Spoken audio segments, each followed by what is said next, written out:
Hey everyone, this is Samar. Welcome back to the another video of our playlist in which we are creating a Note app with backend in Ktor. Till now we have completed our backend code. So in this video we will deploy our backend to Heroku.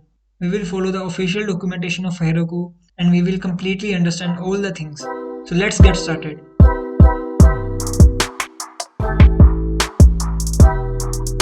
So I have opened Heroku documentation here. So first step is to create Heroku account.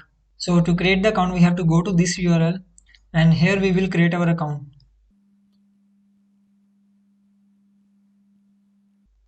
Company name.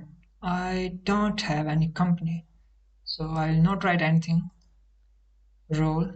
I am a student and primary development language. It's Java for me. I am a robot. So it is proved that I am not a robot. Let's create this account. So here I go to email and I have to click this link. So my account is confirmed and here I have to set the password. I have completed the password requirements and set password and log into this Heroku. Now we are at dashboard. So after signing up, the next step is to download this CLI. I am using Windows, so I will install CLI for Windows. You can download it according to your operating system. Downloading is completed and we just have to click on this. Here we have to choose something. I will just choose the next button. I will browse it and change its location. That's all. Click on install and it will install Heroku CLI for you. 2 hours later. So installation is completed. Now open your IntelliJ IDEA and here you have to open this terminal and let's check if Heroku is installed or not. Our Heroku is installed, it is giving us the version. Now we have to log into this Heroku CLI. So to log into it, type a command that is Heroku login. As written here, press any key to login or Q to quit. So I have pressed any key and it will open something in browser. I just have to click to this login button because I have already logged in my browser. So I have logged in successfully. Again we will go to the documentation. I have installed Heroku CLI. Now it is asking us to clone its own project, but we have our own project. So why to download it? Just click on my app is ready. So to create our Heroku app, type command Heroku create. And if you want to give a specific name to your project, then you can give I don't want to give it anything. My app is created. Then it is asking me to push my code to Heroku. So I'll do the same. I'll copy this command and paste over here. And let's wait for it. It is doing something. Alas, while deploying, we got our first error. So to remove this error, we have to open this build.gradle file and in this file we have to specify a task. Now why we have to create this task? Because while deploying this code to Heroku, Heroku runs a tool that is buildpack for Gradle. This buildpack looks for a stage task. So we have to create this task. So this is our stage task and you have to write as it is and then just sync it. Now our synchronization is completed. Again open this terminal. Now I forgot to tell you what happens when we create by this Heroku create command. It will create a Git repository on Heroku. Let me show you. As you can see, it have created these Git repositories for fetch and pull and it have added to our local Git. So after it creates a Git repository, we have to just push our code on GitHub. I think if you are watching these videos, then you may be familiar with these basics of Git and GitHub. So now we have added something in our code. Now we have to add our changes and then we have to commit our changes. Write any message. We have added a task. We again have to push this code to Heroku. Git push Heroku master. We are pushing this code to Heroku master branch. Let's see what happened this time. As you can see, our build is successful in 53 seconds. That we don't care, but our build is successful. So after it have did all its processings, let's open our Heroku app. Type this command Heroku open and just press enter. And as you can see, we are getting a application error. And let's see why we are getting this application error. So to see, we have to check logs. So to check logs, Heroku is itself recommending a command, that is Heroku logs. Copy this command and paste here. So as you can see, this is the error we are getting here. And the code of this error is H14, which means that service is currently unavailable. Why this service is unavailable? Again, we are going to open documentation. Here our next step was to view logs, which we have already did, and then we have to create a proc file. Now Heroku needs a file named proc file in the root directory of our project, which will include a command that will make Heroku to run our project. So let's add this proc file. So in this root directory, we are going to add a proc file. Let's create a new file named proc file. It is simply a text file, but we don't have to specify procfile.txt. We just have to specify procfile. And if IntelliJ IDEA is asking you to select any extension, then you have to select .txt. Now here we have to specify a command. The documentation is saying that we have to add this command, but we will not gonna do that because this will not gonna work. I have tried it. Let's write the thing which will work. So let's add a command, that is web. Now we have to write this path, that is build slash install slash the name of the project, that is here I am using com.example, so I will write example here. If you are using any another domain, then you can write according to yourself here, then write slash bin, then again that project name. So now where this path belongs to, we are going to build, and also open this build folder, and here after that we are going to install folder, but we don't have any install folder right now. So let's see from where this path came. Now open your terminal. I have told you previously that when we deploy our code to Heroku, Heroku will run a task. In the case of Gradle, it will run a stage task. So let's run that task locally. So we have to write a command, that is gradle stage, and we have to wait for some time. And as you can see, after the completion of this command, in our build folder, many folders are created, in which one folder is install folder. And then in this folder, we have an example folder. In your case, it can be anything. You have to specify that folder only. And in this example folder, I have this bin folder, and then we have a file named example.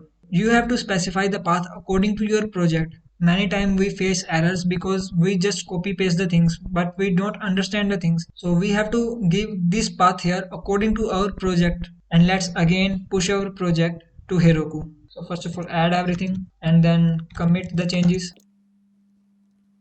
And then we will push the code to Heroku.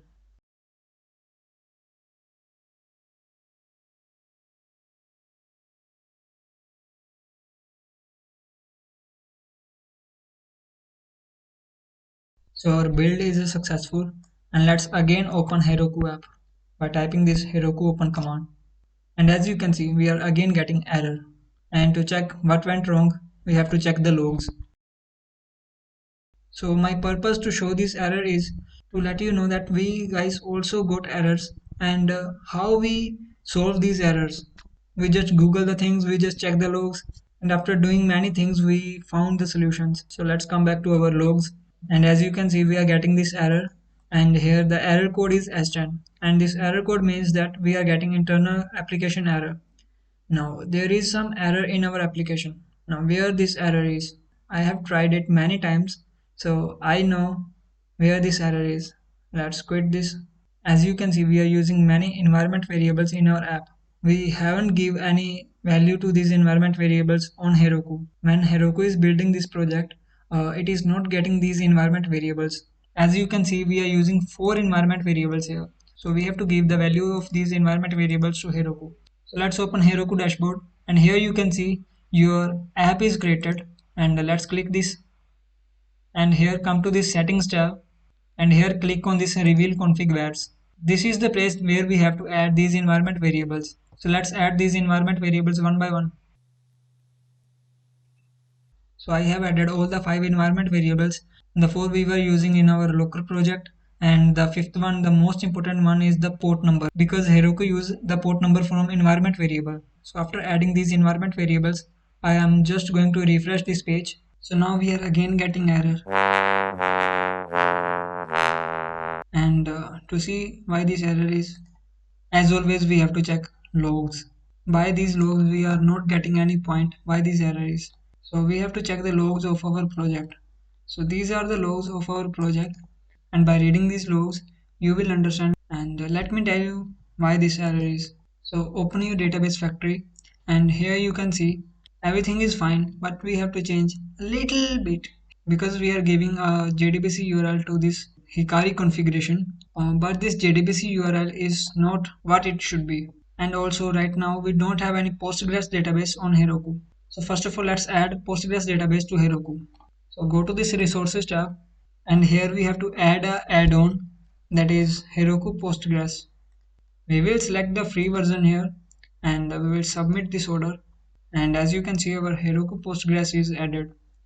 Now open your settings tab, and here reveal these configures, and as you can see this add-on has given us a environment variable, that is this Heroku Postgres XYZ, and its value is this one. So this is the actual database URL which we have to give to our Hikari configuration. So let's first of all remove our old database URL. So let's edit this environment variable and change its name to database URL. Unfortunately, I am not able to change the name of this environment variable. So I will copy this value and I will create a new environment variable. Name this as a database URL, and its value will be this. And after that, open your IntelliJ IDEA, and here remove this line or comment this line. And here we have to create a specific database URL. So our URI which we are getting from environment variable is this one, that is system.get environment variable. And then we have to get the username of the database from this URI, and this username is equal to uri.userinfo. We will split it by colon, and then we will convert it to typed array, and then we will get the 0th index here. Now we have to get the password. So get password as uri.userinfo dot split by this colon, and convert it to typed array, and here get first index. So we have got our username and password. Now we have to create actual JDBC URL. So our JDBC URL is jdbc colon postgresql colon /. Then we have to write host and then port number, and after that we have to specify path and then SSL mode, and after that we have to specify username and password. So this is the format of the JDBC URL which we have to give to this Hikari config, and we have to specify these all the things before this validate call. So after doing these things, we have to again push our code to Heroku. First of all, we will add everything, and then we will commit the changes,